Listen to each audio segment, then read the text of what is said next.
Hai, welcome back to my channel dan selamat datang di segmen Vet Podcast with Joe. Oke, I'm so excited to be back karena aku kayak udah vakum sebulan gitu nggak nge-podcast karena mau fokus seminar skripsi. Cuman udah selesai, jadi sekarang aku mulai rekaman lagi. Dan hari ini aku kedatangan tamu keren banget, yaitu ada dokter hewan yang bekerja di konservasi satwa liar, yaitu Dokter Pristi. Halo dokter. Halo Joan, selamat pagi. Selamat pagi, apa Senang kabar deh bisa dok? ketemu. Baik, alhamdulillah. Semoga Joan juga sehat ya. Amin. Oke, jadi Dokter Pristi ini adalah seorang dokter hewan konservasi di Javan Gibbon Center, benar ya Betul sih. dok? Boleh dong dok cerita-cerita dokter sebagai dokter hewan yang bekerja di konservasi di Javan Gibbon Center ini ngapain aja sih? Di konservasi kita nggak cuma sebagai tenaga medis, tapi juga kita harus bisa melihat pentingnya manajemen. Dalam arti manajemen ini untuk menunjang kesehatan dan juga kesejahteraan satwanya gitu. Jadi nggak cuma medis melulu nih, tapi kita juga melihat manajemennya, kemudian recordingnya juga sangat penting. Karena gini Jo, kebanyakan kan satwa yang dikonservasi itu biasanya antara satwa langka atau satwa yang terancam punah atau satwa yang mungkin nyaris punah gitu. Jadi recording itu sangat penting. Kenapa? Karena dari situ kita bisa melihat apa sih keunikan dari satwa ini, kemudian bagaimana kita nanti bisa kalau misalnya ada sesuatu yang kasus sebelumnya ada gitu kan, menangani kasus selanjutnya kita lebih baik lagi gitu. Jadi hal-hal semacam itu krusial banget di konservasi. Dan memang yang sekarang ini pengennya sih bisa nulis ya, karena kalau nulis itu kan jadi berbagi ke banyak orang gitu, baik umum maupun yang satu profesi. Setahu saya dokter juga S2 primatologi ya dok? Iya betul, karena memang untuk mendukung juga kan keahlian dan keilmuan di bidang primata, karena saya kan bekerjanya dengan owa Jawa, jadi saya menekuni ilmu yang baru lagi buat saya gitu. Jadi buka lagi nih wawasan baru lagi. Oh iya ternyata primata itu seperti ini gitu. Jadi nggak cuma sekedar owa Jawa yang saya tekuni, tapi juga banyak primata lain yang bisa dipelajari di bidang itu. Gitu Joan. Berarti dokter sendiri kerja di konservasi satwa liar itu emang passion dari dulu gitu kali ya dok?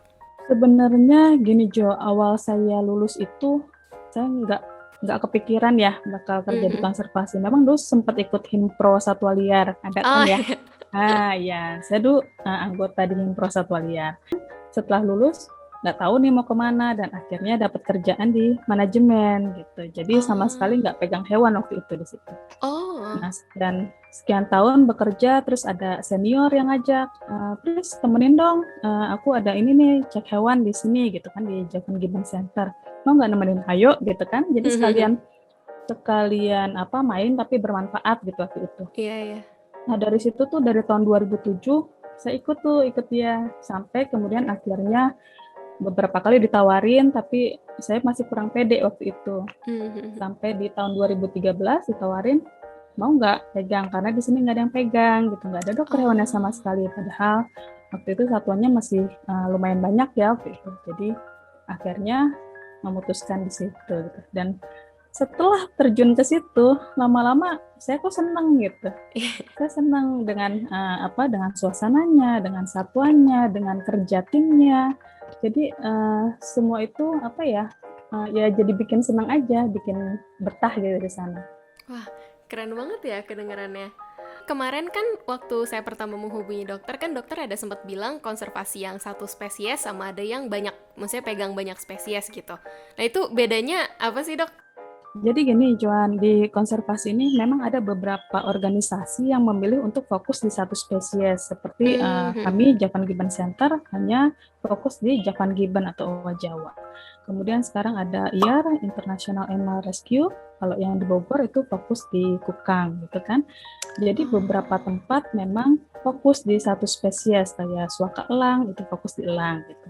Namun ada juga beberapa tempat yang dia menerima segala jenis hewan liar, misalnya PPS ya, ada TPS Tegal Alur, banyak tuh di situ juga berbagai macam spesies. Kemudian ada PPS Cikananga yang di Sukabumi, kemudian ada ASTI yang di Gadok gitu. Jadi mereka itu menerima banyak macam, banyak jenis satwa liar. Ya gitu, ada yang memutuskan juga untuk di orang utan kan. Gitu. Jadi khusus di orang utan. Terus ada kalaweit juga ada yang di Owa, khusus Owa, Sumatera, Kalimantan ada mereka. Tapi berarti untuk tujuan konservasi sendirinya itu juga beda-beda ya dokter? Ada yang memang melindungi hewan langka, ada juga yang untuk pelepas liaran gitu ya dok? Tujuannya sebenarnya sama ya. Kalau untuk konservasi ini kan kita konserv artinya kita apa ya, Menjaga gitu ya. menjaga, betul, kita menjaga hewan ini supaya tetap ada gitu. Kesinambungan supaya dia terus ada gitu di alam kan gitu ya, tujuannya sama. Mungkin programnya yang berbeda Joan ya. Kadang gini, kita mikir oh ya kita masukin hewan tapi lupa dengan gimana caranya hewan itu supaya bisa dilepas liarkan. Jadi kita pelihara hewan tapi nggak memikirkan ke sananya gitu. Padahal itu juga penting kan untuk keseimbangan populasi di alam. Tapi sekarang sudah banyak sekali yang organisasi yang dia juga memikirkan untuk lepas liar. Kebanyakan sekarang justru itu. Cuma masalahnya adalah menuju lepas liar itu tidak mudah. Jadi selain kesiapan hewannya, juga kesiapan habitatnya.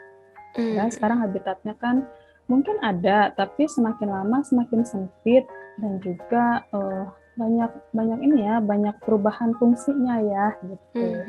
Jadi yang tadinya mungkin hutan alam sekarang udah jadi hutan alamnya misalnya tadinya 80% dari situ sekarang udah menciut gitu kan jadi 40% misalnya. Dan itu juga ada degradasi, terus ada spot-spot yang terpisah gitu. Jadi nggak menyatu gitu. Itu yang sangat disayangkan untuk saat ini. Jadi ya memang tidak mudah, tantangannya memang banyak sekali.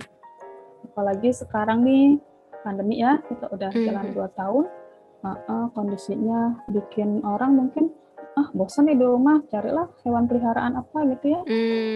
Nah itu. Sekarang lagi tren juga tuh ya dok, monyet-monyet dipelihara. Padahal kan kalau satwa liar kan memang bukan untuk dipelihara ya. Kalau betul. teman-teman di FKH mungkin sudah banyak belajar kalau hewan peliharaan sama satwa liar apa sih bedanya gitu. Kenapa sih kita nggak boleh pelihara satwa liar gitu kan? Kita sudah dibekali dengan itu gitu. Apalagi kayak Joan dan teman-teman mungkin udah banyak paham buku zoonosis tebalnya seapa sih Joan? Pusing banget belajar ya. Jadi penyakit zoonosis itu tentunya yang sangat riskan ya buat kita dan juga buat hewannya gitu. Jadi jangan berpikir kita aja, buat hewannya juga riskan. Apalagi kalau misalnya kebanyakan nih Joan ya, dipelihara, dibeli kecil, nanti udah mulai beranjak dewasa tuh masa-masanya giginya gatel apa-apa gitu kan, mulai sulit dihandle kan. Betul. Itu baru deh dioper gitu. Padahal mohon maaf ya, pusat rehabilitasi itu bukan tempat sampah gitu. Ya, betul, setuju. Kita sangat sedih ya lihatnya gitu ya. Jadi kesannya tuh kayak tempat sampah gitu. Ini mereka beli seenaknya terus tidak bertanggung jawab kan terhadap apa yang mereka lakukan. Mohon coba dipikir kembali lebih bijaksana lagi. Pantasnya apa sih hewan yang bisa dipelihara? Karena kita memutus fungsinya loh di alam. Mereka juga punya fungsi tersendiri di ekosistemnya gitu ya dok?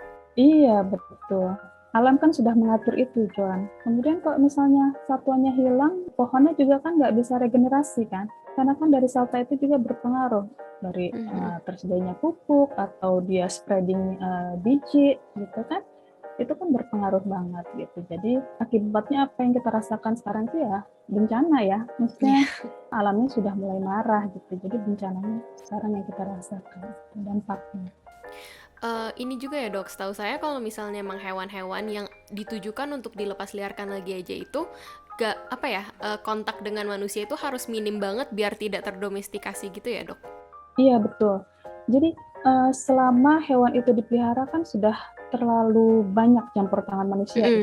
Mulai dari dia makannya harus apa gitu kan. Jadi terus suka dipakein baju orang, gitu lagi. Kan. Itu jadi Itu luar biasa, dan mereka kayak primata ini kan termasuk hewan yang pintar ya. Jadi mereka itu mereka mengingat, jadi semakin lama dia dipelihara oleh manusia, maka semakin lama pula waktu yang kita perlukan untuk merehabilitasinya. Makanya sewaktu masuk ke pusat rehabilitasi, itu kita strict banget tuh, kunjungan yang dibolehkan seperti apa, kemudian paling kita untuk mahasiswa magang atau penelitian gitu kan, itu dengan jumlah yang sangat terbatas gitu. Kemudian tidak untuk wisata gitu kan, jadi foto-foto pun kita atur, jaraknya pun kita atur, seberapa dekat kita bisa dengan mereka gitu. Terus selama di pusat rehab pakai masker, jadi benar-benar di ini sih lebih strict lagi sih, terutama dalam kondisi pandemi ini ya, karena ternyata beberapa hewan pun rentan terhadap virus corona ini. Jadi ya, jadi begitu ada virus corona, kemudian ada kemarin itu ada harimau ya yang terkena, kemudian juga ada Great Apes itu yang terkena. Jadi kita bersama-sama memutuskan untuk tidak menerima kunjungan dulu sampai batas waktu nanti di mana sudah bisa lagi gitu. Memang strict banget Jo. Selain itu dari KLHK juga kan belum menganjurkan kan untuk menerima kunjungan atau kegiatan kayak penelitian atau magang gitu. Jadi ya kita ikuti aturan itu, dan memang kita jaga dari hewannya ya, untuk dia bisa tetap sehat di masa-masa ini.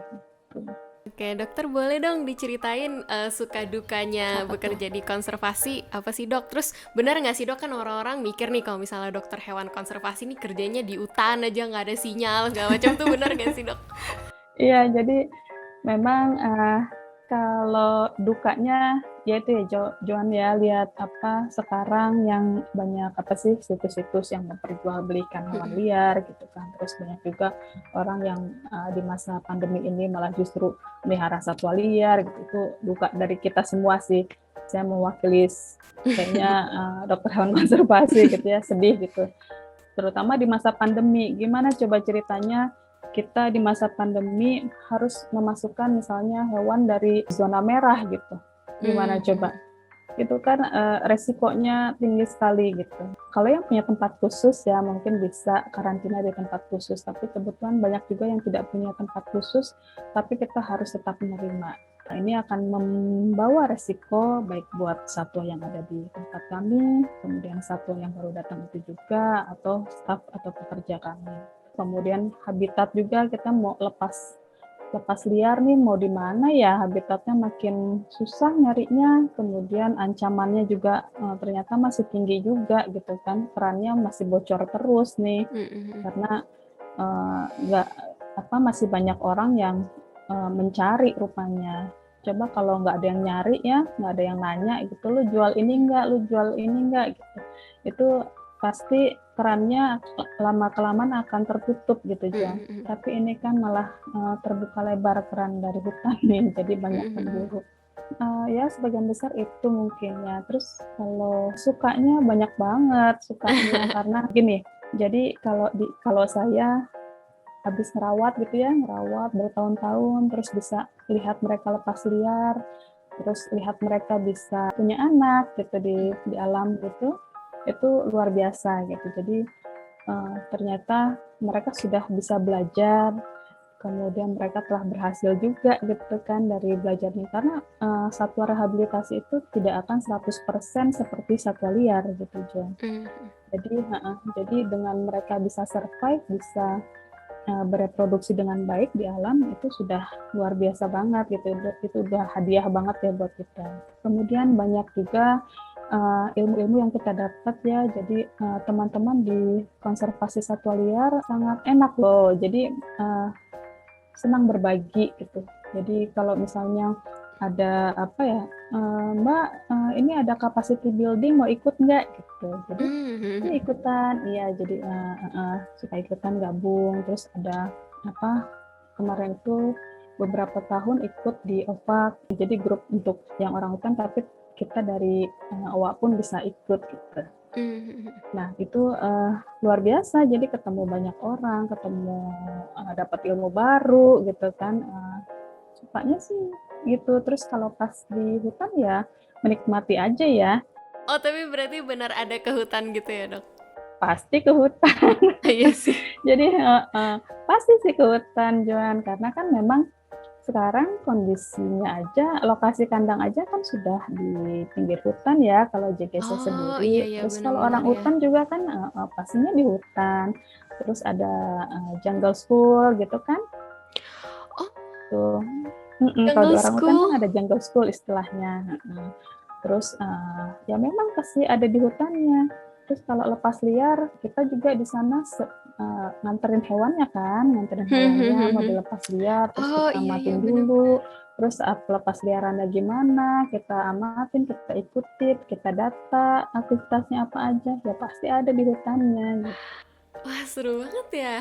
Ini juga episode ini menarik banget sih, Dok, karena kan baru kali ini nih sama dokter hewan konservasi gitu, karena saya dari Himpro HKSA, Dok, kebetulan dari hewan kesayangan, dan saya juga banyaknya tuh magang di klinik gitu sama anjing kucing, dan belum kesampaian untuk magang di konservasi gitu. Dan kayaknya menarik banget ya, apalagi kalau misalnya apa ya, bisa explore gitu ya, Dok, kalau misalnya satwa liar tuh kayak lebih lebih kesana kemari gitu.